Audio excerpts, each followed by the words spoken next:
স্বাগত জানাচ্ছি TVN24 এর নিয়মিত আয়োজন আওয়ার ডেমোক্রেসি অনুষ্ঠানে আপনাদের সাথে আছি আমি তাহিয়া রুবাইয়াত অপলা। দিনের বাছাই করা সংবাদ এবং এর পর্যালোচনা নিয়ে আমাদের নিয়মিত এই আয়োজন। আজকে আমার সাথে আলোচনার জন্য অনলাইনে যুক্ত রয়েছেন নিউ ইয়র্ক লং আইল্যান্ড ইউনিভার্সিটির প্রফেসর ডক্টর শওকত আলী এবং আমার সাথে আরও যুক্ত আছেন স্ট্যান্ডার্ড এক্সপ্রেসের সিইও এবং পলিটিক্যাল অ্যানালিস্ট মোহাম্মদ মালিক।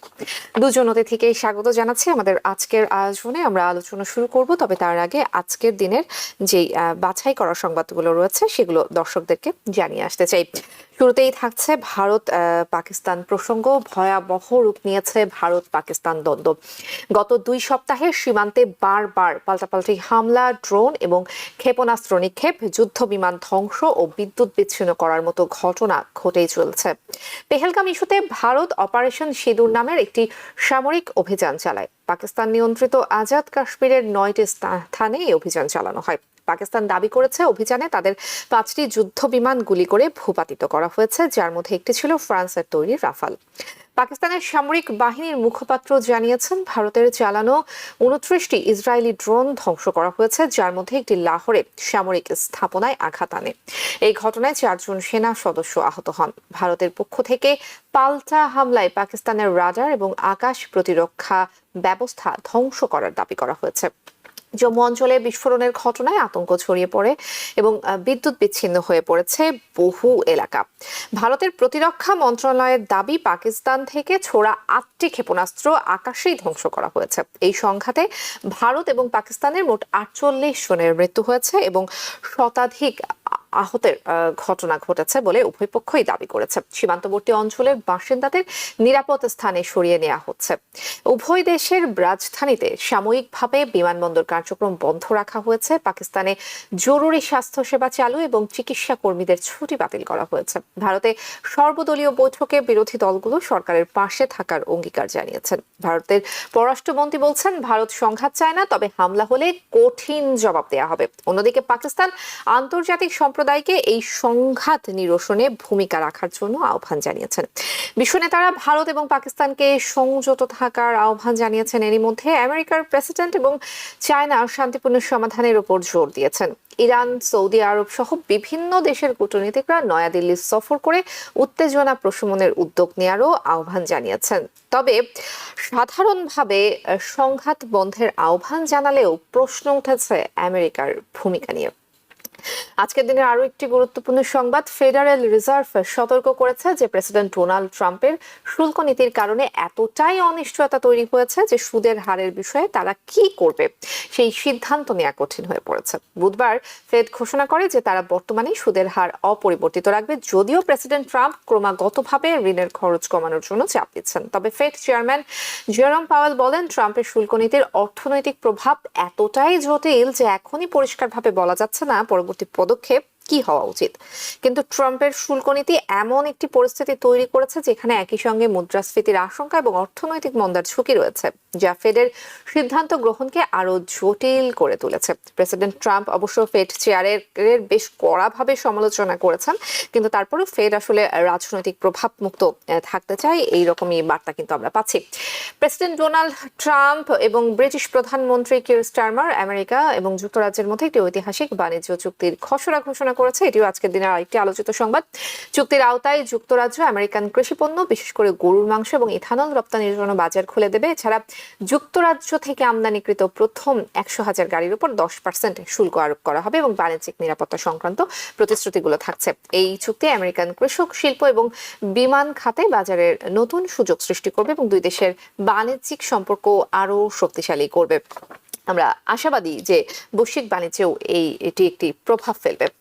আজকের দিনে আরো একটি আলোচিত সংবাদ, কার্ডিনাল রবার্ট ফ্রান্সিস প্রেভোস্ট নতুন পোপ হিসেবে নির্বাচিত হয়েছেন এবং তিনি পোপ লিও হিসেবেই পরিচিত হবেন। এটি ইতিহাসে প্রথমবারের মতো একজন আমেরিকান পোপ নির্বাচিত হওয়ার ঘটনা। নতুন পোপ নির্বাচনের পর সিস্টিন চ্যাপেল থেকে সাদা ধোঁয়া উড়ে আসে, যা পোপ নির্বাচনের একটি ইঙ্গিত, এবং এ সময় সাধারণ মানুষ সিস্টিন চ্যাপেলের বাইরে উল্লাস এবং উদযাপন শুরু করে পোপের দীর্ঘায়ু কামনা করে। প্রেভোস্ট শিকাগোতে জন্মগ্রহণ করেছেন এবং তিনি তার প্রথম ভাষণেই বলেছেন, তোমাদের সকলের উপর শান্তি বর্ষিত হোক। পোপের এই শান্তির বার্তা আসলে বিশ্বব্যাপী কতটুকু শান্তি নিয়ে আসবে সেটি আমাদের আজকের আলোচনার বিষয়। আমরা আলোচনা করব। আমরা আলোচনা শুরু করতে চাই। আলোচনার জন্য আমি প্রথমেই মোহাম্মদ মালেক আপনার কাছে আসতে চাই। পাকিস্তান ভারতের যেই দ্বন্দ্ব চলছে, যেই উত্তেজনা চলছে, উত্তেজনা একটা চরম পর্যায়ে চলে এসেছে। আমেরিকার ভূমিকা নিয়ে প্রশ্ন উঠেছে এই সংঘাতের একদম শুরুতেই। প্রেসিডেন্ট ট্রাম্প প্রথমে এটিকে লজ্জাজনক বললেন, তারপরে আসলে তিনি এসে বললেন যে টিট ফর ট্যাট, একজন আক্রমণ করেছে, আরেকজন প্রতিশোধ নিয়েছে, ঠিক আছে হয়ে গেছে, আমার যদি কিছু করার থাকে করব। রাজনৈতিক বিশ্লেষকরা অভিযোগ তুলছেন যে আমেরিকার আসলে যেভাবে শক্তভাবে কথা বলা উচিত সেটি তারা আসলে করছেন না। আপনার কাছে আসলে জানতে চাইবো যে আসলে ভারত পাকিস্তানের দ্বন্দ্ব কি আসলে এখনো এমন পর্যায়ে যায়নি যেখানে কূটনৈতিক তৎপরতা প্রয়োজন, নাকি ট্রাম্পের আমেরিকা ফার্স্ট নীতি, তিনি আমেরিকা কেন্দ্রিকই আসলে এই মুহূর্তে থাকতে চান, নিরপেক্ষ থাকতে চান, অথবা ভারত পাকিস্তান ইস্যুতে আমেরিকা হাত ধুয়ে ফেলেছে? আপনার কাছে কি মনে হচ্ছে? জি, ধন্যবাদ। দেখুন, যুদ্ধের অনেকগুলো স্তর থাকে আর কি। ইংরেজিতে ওয়ার, আবার একটা শব্দ আছে ব্যাটল। তো ওয়ার হলো যেটা সর্বাত্মক যুদ্ধ, যেটা ডিক্লারেশন হয়, war declaration of war, international যে বর্ডার সেটি অতিক্রম করে মূল ভূখণ্ডে আঘাত করা, তো সর্বাত্মকভাবে স্থল, জল, অন্তরিক্ষে যেখানে জড়িয়ে পড়ে দুই দেশ পরস্পরের সঙ্গে, সেরকম একটা অবস্থা। একটা হলো ব্যাটল, অর্থাৎ খণ্ড খণ্ড কিছু মানে লড়াইয়ের ঘটনা ঘটে যেরকম।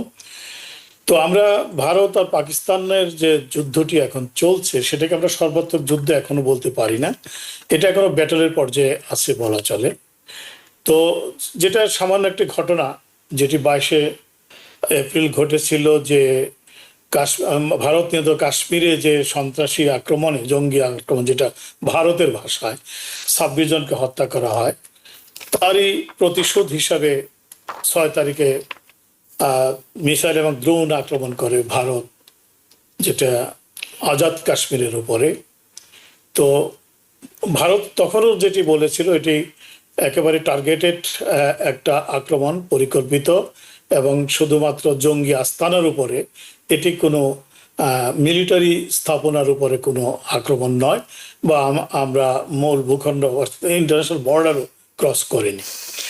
তো হাওবার, তো তার পরবর্তীতে পাকিস্তান এটা রিটালিয়েট করেছে স্বাভাবিকভাবেই, যেটা করে থাকে, করেছে জম্মু কাশ্মীরের উপরে যে সমস্ত মানে শেলিং হচ্ছে, ভয়াবহ অবস্থা জম্মু কাশ্মীরের, ভারতও পাল্টা আক্রমণ করেছে, এতে ক্ষয়ক্ষতির পরিমাণও বলা হচ্ছে। তো এখন দেখুন, ক্ষয়ক্ষতি দুই দেশই দুই রকম ভাবে বলে। যুদ্ধে কিন্তু একটি জিনিস হয়, যে কোনো যুদ্ধে সবচেয়ে আগে নিহত হয় সত্য, অর্থাৎ তখন রিউমার বা গুজবটাই মানে মেইন ভূমিকা পালন করে। তো ঠিক সত্যের মৃত্যু। পাকিস্তান যেমন বলবে 5টি বিমান ভূপাতিত করেছে, ভারত বলেছে যে, আমি সেদিন দেখলাম একটা ইন্টারভিউতে ভারতে একজন সাংবাদিক বলল যে ভারতের কোনো বিমানই তো আকাশে ওড়েনি, আমরা এখান থেকেই দূরপাল্লার ক্ষেপণাস্ত্র নিক্ষেপ করেছি। তাহলে দেখুন যে মানে বক্তব্যগুলো, আরো 5টি বিমান ভূপাতিত করেছে, ওরা বলছে যে তাদের বিমান আকাশেই উড়েনি। হাওয়েভার, তো ক্ষয়ক্ষতি হচ্ছে, দুপক্ষেরই হচ্ছে কম বেশি, তারা স্বীকার করুক না করুক। যুদ্ধ মানেই তো তাই, আসলে যুদ্ধ মানেই হলো যে ধ্বংস, ক্ষতি। তো যুদ্ধে, আর আজকালকার আধুনিক কালে যে যুদ্ধগুলো হয়, এই যুদ্ধে কিন্তু আসলে কোনো পক্ষই জিততে পারে না, জয়লাভ কারো হয় না, দুই পক্ষই ক্ষতিগ্রস্ত হয়। আমরা এটা মোস্ট রিসেন্টলি আরো 2টি যুদ্ধ দেখছি, যেখানে যুদ্ধের ফয়সালা আমরা এখনো দেখিনি। রাশিয়া ইউক্রেন যুদ্ধ দেখছি, ইসরায়েল গাজা দেখছি, গাজাকে তো নির্মূল করে দিবে কয়েকদিনের মধ্যেই, সে গাজা এখনো আছে। তো আবার যেটি আপনি যে এবার আমি মূল প্রশ্নে আসি, সেটি হলো যে আমেরিকা কি চুপচাপ বসে থাকবে, নাকি এখন সময় আসেনি? আসলে আমেরিকা যে চুপচাপ বসে আছে কথাটা ঠিক তাও নয়। আমরা হয়তো বাইরে থেকে অনেক কিছু দেখি না, কিন্তু ভেতরে কিন্তু অনেক কিছু হয়। আজকে স্টেট ডিপার্টমেন্টের একজন মুখপাত্র বলেছেন যে দুই দেশেরই সরকারের বিভিন্ন মাল্টি লেভেলে এটা নিয়ে কথা হচ্ছে। অর্থাৎ ভারত পাকিস্তানের সঙ্গে তাদের কিন্তু নেগোসিয়েশন চলছে। আমরা হয়তো সেটি ওইভাবে প্রকাশ্যে দেখছি না, কিন্তু আহ, এমনি কিন্তু ব্যাকগ্রাউন্ডে কাজ হচ্ছে। দুই পক্ষের সঙ্গে আলোচনা যে আমেরিকা করছে না তা নয়। আর আমেরিকা তো অবশ্যই এটির ব্যাপারে এগিয়ে আসবে, সেটি আমরা সময় মতোই দেখতে পাবো। তার কারণটি হলো যে প্রেসিডেন্ট ট্রাম্প কিন্তু যে কথাটি সবসময় বলেন, নির্বাচনের আগেও বলেছেন, সবসময় তিনি বলেন তিনি যুদ্ধ চান না, যুদ্ধের বিরুদ্ধে তিনি থাকলে রাশিয়া ইউক্রেন যুদ্ধ হতো না, ইসরায়েল গাজার উপর আক্রমণ হতো না, বা গাজা ইসরায়েলের উপর যে নৃশংস হত্যাকাণ্ড করেছিল সেটি ঘটতো না। তো তিনি তো একটা ক্রেডিট নিতে চাবেনই এখানে একটা ভূমিকা রাখার জন্য, হয়তো আমরা সেটি সময় হলে দেখতে পাবো। কিন্তু বিষয়টি আসলে দেখুন এরকম যে যুদ্ধ, আরেকটি পক্ষ আছে, কিন্তু যুদ্ধে লাভবান হয় কারা?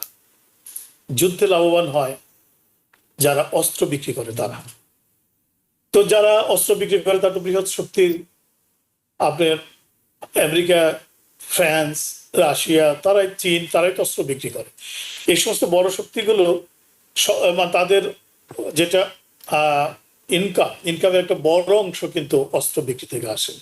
কাজে যুদ্ধ না হলে তো তাদের অস্ত্র বিক্রি হবে না, বা ডোমেস্টিক্যালি যদি গান ফাইটিং না হয়, বন্দুকের ব্যবহার না হয়, তাহলে অস্ত্র বিক্রি হবে না। তো যে কারণে ক্ষতি তো হবেই, যে দুটি দেশ যুদ্ধ করছে তাদের ক্ষতি হবে। তারপরে যারা মধ্যস্থতাকারী মুরল তারা আসবে, সে সময় ভারত বা পাকিস্তান দুজনেই দেখবে তাদের অনেক বেশি ক্ষতি মিনওয়াইল ঘটে গেছে। তো এই পর্যায়ে আমি এইটুকু বললাম, সুযোগ পেলে আরেকবার অন্য প্রসঙ্গে বলবো। জি, ডক্টর শওকত আলী, একটু আপনার কাছে জানতে চাইবো যে ভারত কিংবা পাকিস্তান কোথাও হচ্ছে আমাদের, অর্থাৎ আমেরিকার রাষ্ট্রদূতই, যদি আমেরিকার রাষ্ট্রদূত থাকতো দুই দেশে, তাহলে সেই পদের বলে তারা কি আসলে অভ্যন্তরীণভাবে কূটনৈতিক তৎপরতা চালানো কিংবা দুই দেশের মধ্যে সংঘাত নিরসনে কোনো ভূমিকা রাখতে পারতেন কিনা? আপনার কাছে কি মনে হয়? না না, রাষ্ট্রদূত থাকা না থাকে এটা তো স্টেট ডিপার্টমেন্ট হ্যান্ডেল করে। রাষ্ট্রদূত থাকলেও করে, না থাকলেও করে। আর রাষ্ট্রদূতরা কিন্তু তাদের নিজস্ব অনুযায়ী মত দিতেও পারে না, কোনো বিষয় না। এটা আপনার মেইনলি করে যুক্তরাষ্ট্র, যেটা হয় সেটা স্টেট ডিপার্টমেন্ট। আর স্টেট ডিপার্টমেন্টের সাথে কথা হবে প্রেসিডেন্টের। প্রেসিডেন্ট যেভাবে বলে সেভাবে স্টেট ডিপার্টমেন্ট করে, এবং তারা এটা করে। কথা এটা না, কথা হলো যেটা যুক্তরাষ্ট্র ভালো করেই জানে যে দুইজনই নিউক্লিয়ার পাওয়ার, দুইজনের কাছে রয়ে গেছে। এই যুদ্ধ যদি বড় আকারে হয়, তাহলে যেটা হবে সেটা হচ্ছে যে পাকিস্তান তার অস্তিত্ব রক্ষার জন্য প্রথম চোটই বলে আসছে যে আমরা কিন্তু নিউক্লিয়ার আর্মস ব্যবহার করব, যেটা পাকিস্তান বা ইন্টারন্যাশনাল হিসেবে দেখা যায় যে তাদের প্রায় 170 আপনার নিউক্লিয়ার মিসাইল, নিউক্লিয়ার ওয়ারহেড আছে, যেটা ভারতের আছে সম্ভবত 140টি। তো তারা এই যে মানে এইভাবে যদি মিসাইল একটা ছাড়তে থাকে এইভাবে, তাহলে কিন্তু এটা মারাত্মক আকারে যাবে। এখানে আফগানিস্তান আছে, ইরান আছে, আমাদের এ পাশে বাংলাদেশ আছে। এটা উপমহাদেশের জন্য এটা কোনো ভালো জিনিস নেবে না। মনে রাখতে হবে এখানে হান্ড্রেডস অফ মিলিয়ন লোক অত্যন্ত দরিদ্র প্রকৃত, যে ভারতের যে অর্থনৈতিক নাজুক অবস্থা, আপনি ভারত যুক্তরাষ্ট্র তাদের পরে যে ট্যাক্স ইম্পোজ করেছে, ট্যারিফ, এটার জন্য তারা দিশেহারা হয়ে গেছে। গত পরশুদিনও আপনার ব্রিটিশের সাথে তাদের এমন কোনো বড় বাণিজ্য চুক্তি নাই, তারপরও তারা এটা আপনার গ্রেট ব্রিটেনের সাথে করার জন্য হাত পায়ে ধরাধরি করছে। ইউরোপিয়ান ইউনিয়নের সাথে ভারতের প্রধানমন্ত্রী এখানে মোদী যখন এসে কিছু করতে পারলো না ট্রাম্পের সাথে, সে তখন ইউরোপিয়ান ইউনিয়নের সাথে অলরেডি একটা চুক্তি করেছে, কিন্তু কেউ তাকে কোনো রেহাই দিচ্ছে না। কারণ ভারত সারা জীবন ট্যারিফ বসে আসছে অন্য অন্য দেশের গুডস অ্যান্ড সার্ভিসের উপরে। তো ফলে যেটা আপনি যে কথা বলছেন, এই দরিদ্র পরিচিত দুটো অঞ্চল, তারা যদি এই ধরনের যুদ্ধ করতেই থাকে, তাহলে সব থেকে ক্ষতিগ্রস্ত হবে এই দুই দেশেরই সাধারণ মানুষগুলো। ডক্টর শওকত আলী এটা অত্যন্ত একটা জিনিস একটু ভয়ঙ্কর যুক্ত হবে। করবেন কিনা, ডক্টর শওকত আলী একটা জিনিস একটু যুক্ত করবেন কিনা? আমরা যদি 2019 সালে একটু অতীতের দেখি, যে অতীতের পরিস্থিতি দেখি, আমেরিকা তো ভারতকে সহায়তা করেছিল কিংবা ভারতকে একপক্ষভাবে হচ্ছে সাপোর্ট করেছিল, অপরদিকে পাকিস্তানকে সাপোর্ট করার জন্য চায়না আছে। এমন কি পরিস্থিতির আশঙ্কা আছে কি না যে আমেরিকা যখন ভারতকে সাপোর্ট করছে, চায়না যদি এসে পাকিস্তানকে সাপোর্ট করে, তাহলে একটা সময় যে এটা আসলে আমেরিকা চায়নার মধ্যে এক ধরনের দ্বন্দ্ব সৃষ্টির একটা আশঙ্কা তৈরি করে কিনা? না, আপনি কারেক্ট বলেছেন, খুবই কারেক্টলি বলেছেন। কারণ হলো কি, যে এখানে আমি তো বললাম যে যদি পাকিস্তান মনে করে সামহাও তারা কোণঠাসা হয়ে গেছে, তো তাদের অস্তিত্ব রক্ষার জন্য তারা এটা করবে, আর মেইন সিটিগুলোতে তারা আক্রমণ করবে। আর চীন অবশ্যই তাদের এটা করতে হবে, তাদেরকে সাপোর্ট করতে হবে। কারণ পাকিস্তানের অল আর্মস হার্ডওয়্যার গুলো তো চীন থেকে মেনলি সাপ্লাই কিনা। ভারত রিসেন্টলি যুক্তরাষ্ট্র থেকে নিচ্ছে, কিন্তু তারা মেনলি আর্ম সাপ্লায়ার হচ্ছে রাশিয়া। এই যুদ্ধ দিয়ে এই আর্ম দিয়ে তেমন একটা ভালো কাজ হয় না। তো এই প্রেক্ষাপটে যদি চীন এগিয়ে আসে, আমরা কিন্তু খুব বেশি নেওয়ার আপনার রেহাই পাবো না। কিন্তু চীনের সাথে আমাদেরও সম্পর্ক ভালো, আমাদের আরকান, তারপরে বার্মার সাথে তাদের সম্পর্ক ভালো, ভারতের সাথে তাদের বৈরুতে রয়েছে। সুতরাং আপনি যেটা বলছেন যে যদি চীন যুক্তরাষ্ট্র, এবং এই ব্যাপারে দেখতে হবে ট্রাম্প যত হুঙ্কার মানুষ না কেন, চীনের সাথে লড়াই করার কোনো স্টমাক তার নাই, এবং এটা করবো না। তো ফলে এরা যদি জড়িয়ে যায়, তখন তাকে জড়িয়ে যেতে হবে। ফলে যুক্তরাষ্ট্র বাধ্য হয়ে তারা একটা পর্যায়ে এসে তাদেরকে হস্তক্ষেপ করতে হবে দুই পক্ষকে। তবে এটা আমি খুব অবাক হয়েছি যে ভারত ওভার রিয়াক্ট করেছে। পাকিস্তানের ভূখণ্ডে সে আপনি প্লেন উড়িয়ে নিয়ে যান আর মিসাইল অ্যাটাক করেন তাদের সফরেন ভূখণ্ডে, তারা বলছে 9টা, পাকিস্তান বলছে 3টে। যাই হোক না কেন, এইভাবে সফরেন্টিতে করা উচিত না। আর দুই দেশের ভিতরে যে তারা যে টেরর আক্রমণটা করে থাকে, উনি বেলুস্তান কি বলে, বেলুস্তানের লোক বলছে ও most welcome Modi, most welcome. আবার কাশ্মীরের লোকেরা তারা বলছেন না, পাকিস্তানের সাথে আমরা থাকবো। মূল ঘটনা আপনি দেখেন, যেটা কিচ্ছু ছিল না, এটা ভারত সৃষ্টি করেছে, যে আর্টিকেল 370 রদ করেছে হিন্দুত্ববাদী মৌলবাদী আপনার মোদি। 370 আর্টিকেল বাদ দিয়ে কমপ্লিটলি তাদের কাশ্মীরের মানুষের মুখটা কমপ্লিটলি বন্ধ করা হয়েছে, দখল করা হলো। আরো একটা বড় জিনিস যেটা আছে, আমরা আলোচনায় কখনো নিয়ে আসতে পারিনি, সেটা হচ্ছে যে প্লিবাসাইড, যে তাদেরকে বলা হয়েছে 1947, এটা নিয়েই কিন্তু সবসময় লড়াই হতো, যে কাশ্মীরের জনগণের তাদের আত্মনিয়ন্ত্রণ অধিকারের জন্য গণভোট দিতে হবে। এটা নেহরু স্বীকার করছে, ইন্দিরা গান্ধী স্বীকার করেছে। তারা বলছে যে সময় হলে আমরা এটা করব। হঠাৎ করে হিন্দু মৌলবাদী এই চা বিক্রেতা সে সমস্ত কিছু গার্জরে করে without any reading or survey. আপনি এর সাথে ইসরায়েল আছে, এই যুক্তি দিচ্ছে তাকে এই সমস্ত করা। আপনি কি মনে করেন ভারতের যে বিলিয়ন লোক রয়েছে তারা এতে খুশি? মানে পাকিস্তানের কি ক্ষতি না হলেও ওদের ক্ষতি হচ্ছে তো সবচেয়ে বেশি। এটা অত্যন্ত দরিদ্র প্রকৃত। আপনারা যতই যে বয়ানটা দেন না কেন, অর্থনৈতিক কারণে, অর্থনৈতিক দিক দিয়ে আমরা বাংলাদেশের মানুষ far better in terms of communication, in terms of health, আমাদের এক্সপোর্ট ইম্পোর্ট, আমাদের ফরেন রেমিটেন্স, আমরা সব দিকে ফার বেটার। পার হেড ভারতের থেকে অনেক বেটার। আমরা মিসম্যানেজমেন্ট করেছি, উল্টো পাল্টা কাজ করেছি, অর্থ পাচার করছি, চুরি করছি, গণতন্ত্র হত্যা করছি, এটা আমাদের বিষয়, এটা ইজ কারেক্ট। কিন্তু আপনি দেখেন আমাদের মানুষগুলো কিন্তু গরিব মানুষ। তো এই যুদ্ধ কিন্তু সবাইকে অত্যন্ত ক্ষতিকর হবে। এখানে আমি মনে করি বাংলাদেশেরও ভূমিকা আছে, যেহেতু তারা দুটোই মোরারলেস আমাদের প্রতিবেশী, আর একটা তো আমরাই ছিলাম। এখানে ডক্টর ইউনূস সাহেবও বা আমাদের ফরেন মিনিস্টার যেও তাদেরকে কম ডাউন করতে পারে, যে যা হয়েছে হয়েছে, এটা নিয়ে আর বেশি করার কোনো প্রয়োজন নেই, এটা অনর্থ, মানুষের ক্ষতি হচ্ছে। কি হবে বাহাদুর করে, আরো 10 জায়গায় বোম্বিং করলো পাকিস্তান, তা কি হয়েছে? ভারত ধ্বংস হবে? আবার যদি আপনি পাকিস্তানের কথায় ধরেন, পাকিস্তানের মিলিটারি খুব স্মার্ট, মডার্ন উইপন, তাদের সাহসিকতা অলরেডি দেখেছেন। 3টে রাফায়েল যুদ্ধ বিমানকে শিকার ফেলে দেওয়া হয়েছে, এটা ফ্রান্স বলছে। এবং ফ্রান্সের মার্কেটে যে রাফায়েলের স্টক মার্কেটে তাদের যে শেয়ার ছিল একদম ফল ডাউন হয়েছে, এবং এরা ইনভেস্টিগেশন করছে। মনে রাখবেন, এই রাফায়েল 12টা বিমান কেনার কথা বলে ম্যাক্রোকে বাংলাদেশের স্বৈরাচারী হাসিনা পয়সা থাক আর না থাক প্রলোভন দেখিয়েছিল। এবং আপনারা দেখেছেন জড়াজড়ি, সারা বাংলাদেশের মানুষ, সারা দুনিয়ার মানুষ দেখেছে, না আছে পয়সা করি চুরি করে শেষ করেছে, কিন্তু রাফায়েল কিনবে এই কথায় ম্যাক্রন কি হাসাহাসি চুমাচুমি করে গেল, সেখানে পরে বোঝে এটা ভাতাবাজি। পরে দেখেন শেষের দিকে হাসিনার কোনো কথা এই ম্যাক্রন শুনিনি। জি ডক্টর শওকত আলী, আমি আসবো আবারও আপনার কাছে। ডক্টর শওকত আলী, আমি আবারও আপনার কাছে আসবো, আপনি থাকবেন আমাদের সাথে। মোহাম্মদ মালেক, ফেড ঘোষণা করেছে যে বর্তমানে সুদের হার অপরিবর্তিত থাকবে। প্রেসিডেন্ট ট্রাম্পের আসলে যে নীতি সেটি আসলে তাদের জন্য সিদ্ধান্ত নিতে পরিস্থিতিকে খুব জটিল করে দিচ্ছে। অপরদিকে ট্রাম্প বেশ কড়া ভাষায় ফেড চেয়ারের সমালোচনায় বলি, কিংবা যে ভাষাগুলো তিনি ব্যবহার করেছেন, অশালীন ভাষাও ব্যবহার করেছেন। আপনার কাছে কি মনে হয়, অর্থনীতিবিদরা তো বলছেন যে অর্থনৈতিক স্বার্থে আসলে ফেডকে রাজনৈতিক প্রভাব মুক্ত থাকতে হবে। আপনার কাছে কি মনে হয় ফেড চেয়ার আসলে যে নীতিটা নিয়েছেন, তিনি রাজনৈতিক প্রভাব মুক্ত থাকতে চান, তিনি আসলে নিজের মতো করে সিদ্ধান্ত নিতে চান, আসলে কি এটি সম্ভব হবে কিনা? দেখুন, ফেড কিন্তু ঐতিহ্যগতভাবেই একটা ইন্ডিপেন্ডেন্ট প্রতিষ্ঠান, অর্থাৎ সম্পূর্ণ অরাজনৈতিকভাবে দেশের অর্থনীতির যে প্রকৃত বাস্তব অবস্থা তার উপর ভিত্তি করে ফেড চেয়ারম্যান ইন্ডিপেন্ডেন্টলি সিদ্ধান্ত নিয়ে থাকেন, কাজ করে থাকেন।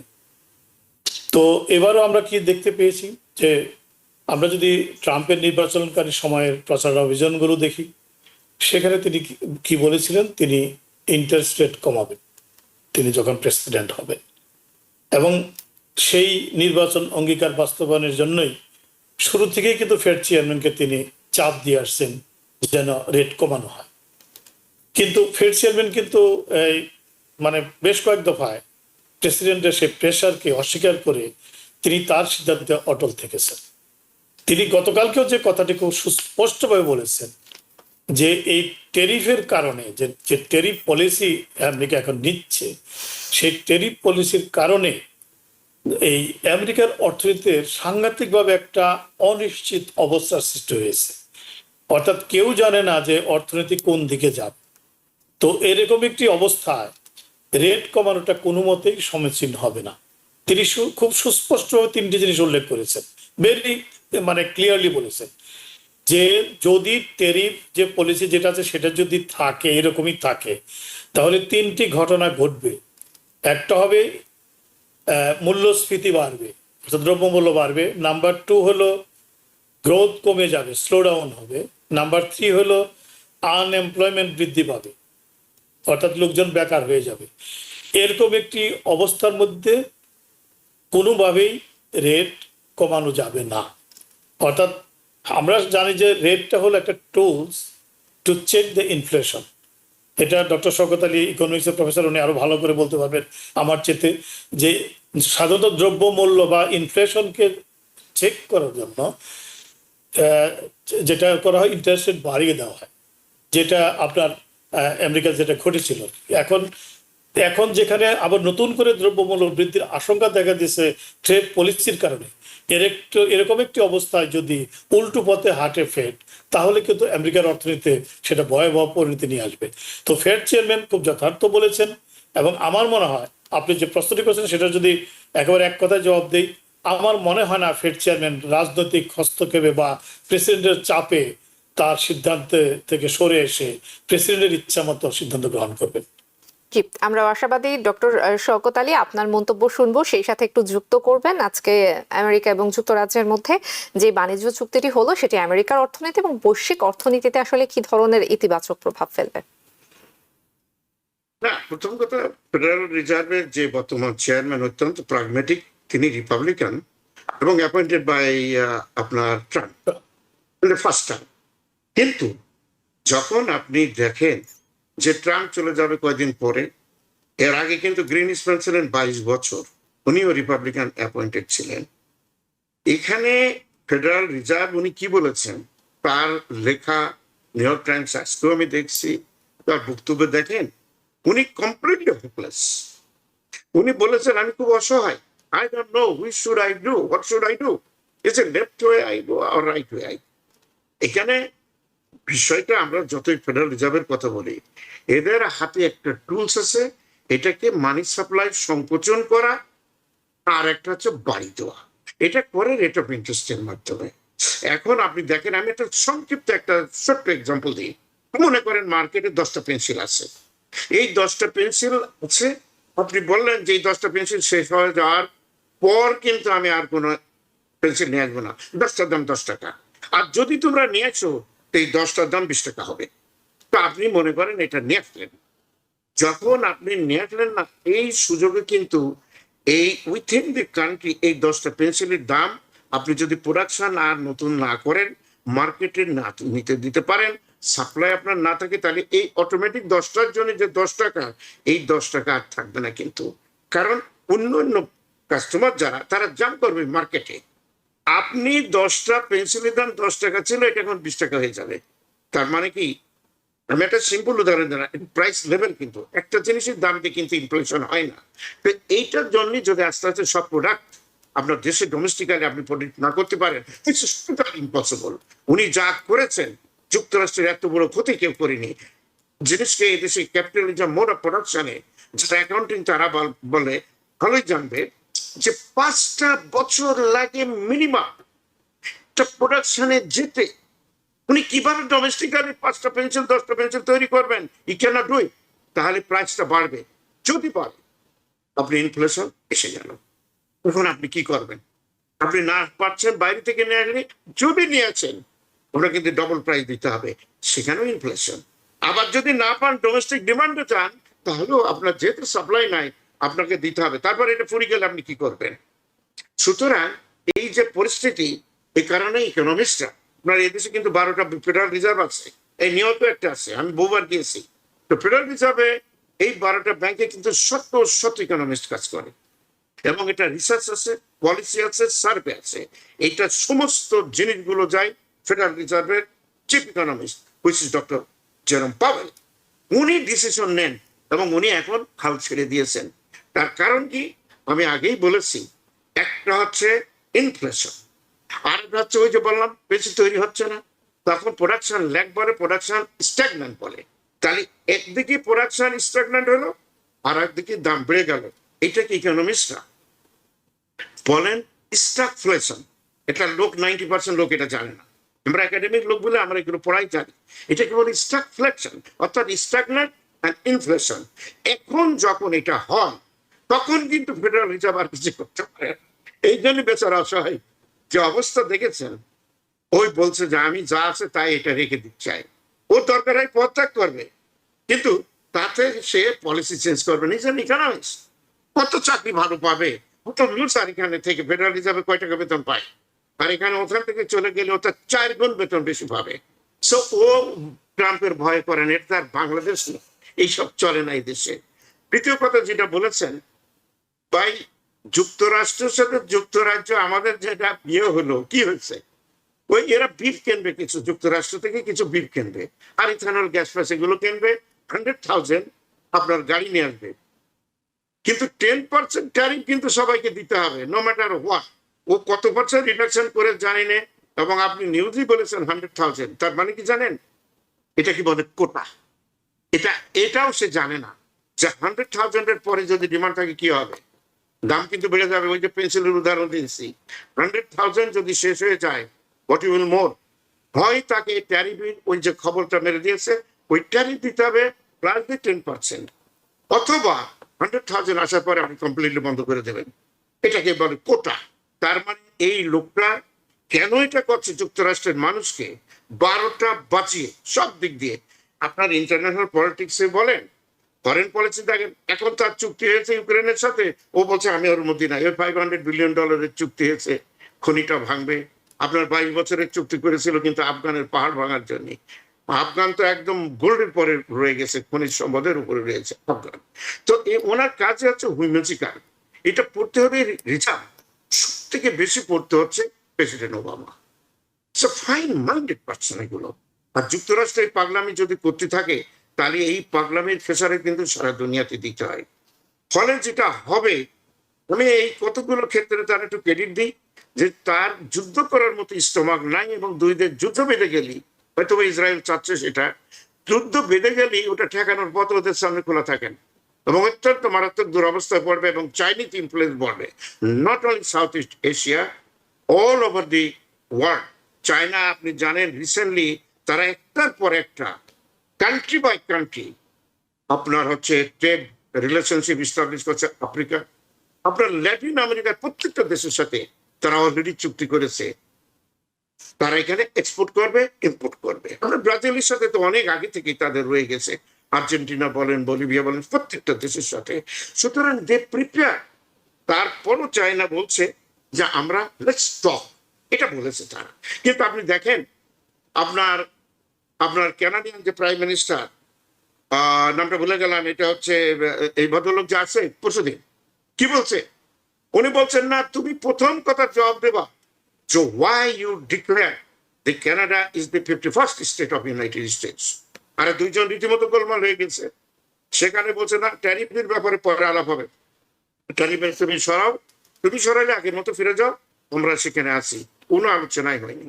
না হলে বলছো yeah yeah you are the 51st state of the United States. ও চলে গেছে ভেঙে। এইভাবে কি হয় একটা দেশ চলে? এটা হলো ক্যাপিটালিস্টদের সর্বোচ্চ একটা ক্যাপিটালিস্ট কান্ট্রি। সেখানে আপনার এইগুলো পেতে গেছে। ডোমেস্টিক দেখেন ইউনিভার্সিটি গুলো, কাইকুকালাম ইউনিভার্সিটির ছাত্ররা বেরোচ্ছে।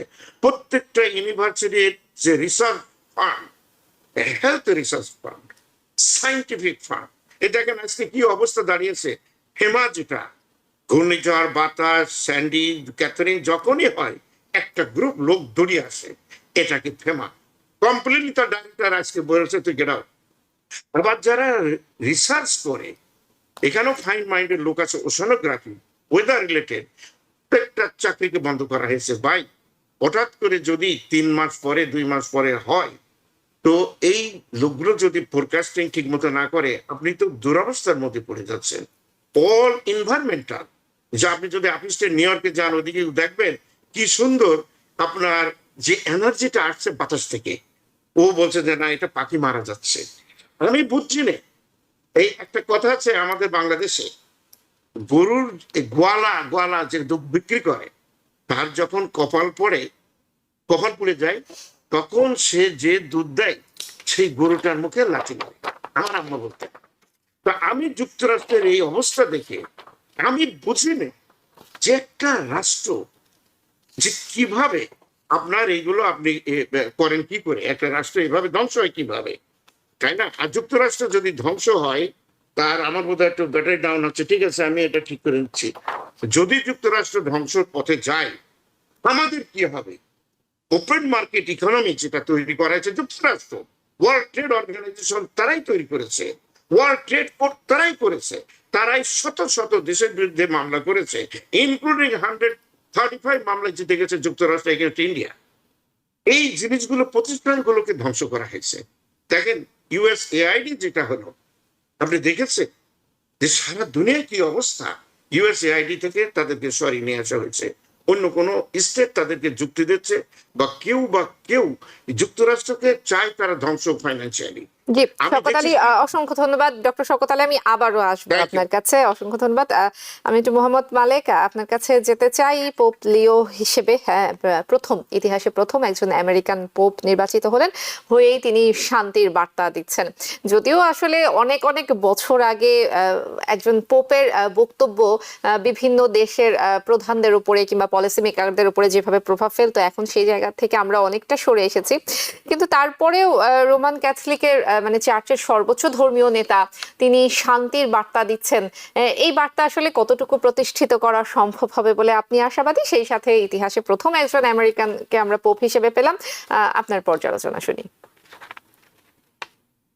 প্রথমত কথা যে এই প্রথম একজন আমেরিকান পোপ নির্বাচিত হলেন, অ্যানাউন্সড হলেন, এটি তো নিঃসন্দেহে আমেরিকার জন্য একটা ভালো সুখবর এবং আমরা এটাকে স্বাগত জানাই।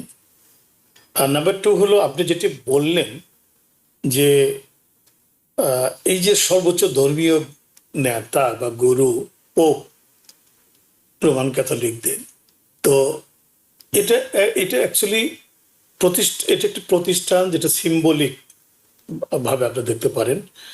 অর্থাৎ তারা মানে মানবতার কথা বলবে, ধর্মে যে সমস্ত ভালো কথাগুলো বলা আছে সেইগুলো মানুষকে শোনাবে, ভালো কাজ করার জন্য বলবে, শান্তির কথা বলবে। সর্বোপরি যেটি সবচেয়ে বড় ইম্পর্টেন্ট কথাগুলো বলে সেটা হলো শান্তি, অর্থাৎ সকল মানুষের জন্য শান্তি। এটা কিন্তু পৃথিবীর সব ধর্মেরই মূল কথাটাই হলো শান্তির কথাটা, যেটা এই যে কার্ডিনাল রবার্ট প্রেভোর্ট যেটি আজকে দেখেন তার বক্তৃতা, তিনি বক্তৃতা নয় ঠিক, তিনি যে মেসেজটি দিয়েছেন সকলের জন্য সেটা হলো কি, পিস বি উইথ ইউ, আপনাদের সকলের উপর শান্তি বর্ষিত হোক।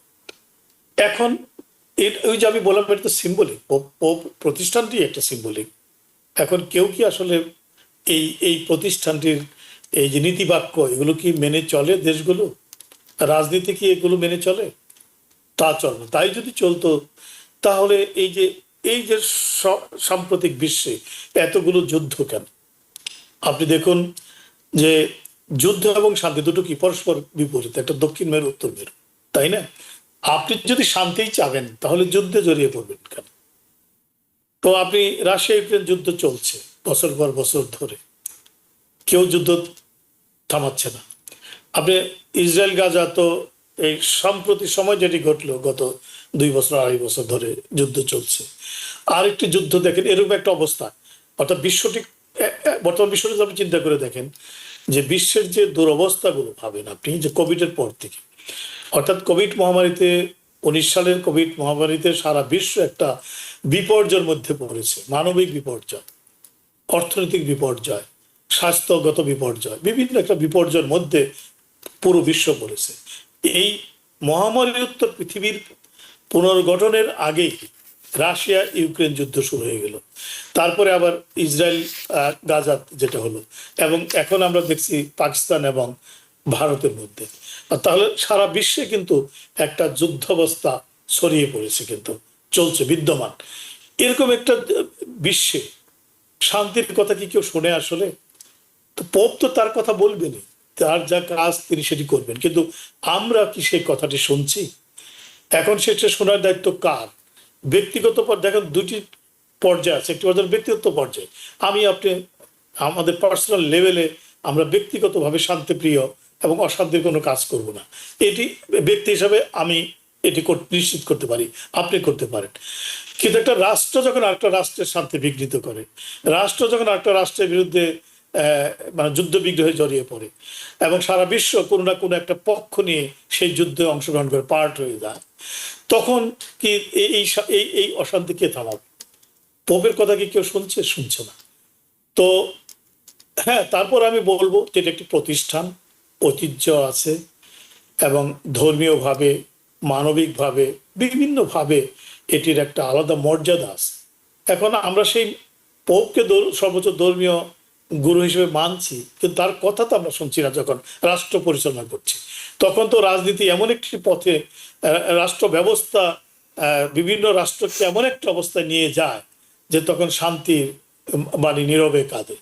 তো তারপরে আমরা আশা আশা মানে ছাড়ি না, আমরা অবশ্যই আশাবাদী মানুষ হিসাবে শান্তি, সারা বিশ্বে শান্তি আসুক, সমস্ত অশান্তি দূর হয়ে যাক, সেটাই আমাদের সকলের কাম্য। জি, অসংখ্য ধন্যবাদ ডক্টর শওকত আলী।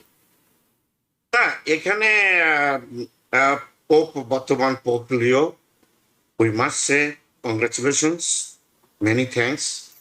যে আমি যতদূর তার সম্পর্কে শুনেছি যে তিনি কিন্তু আপনার আমাদের মতো naturalise citizen, not born to a citizen.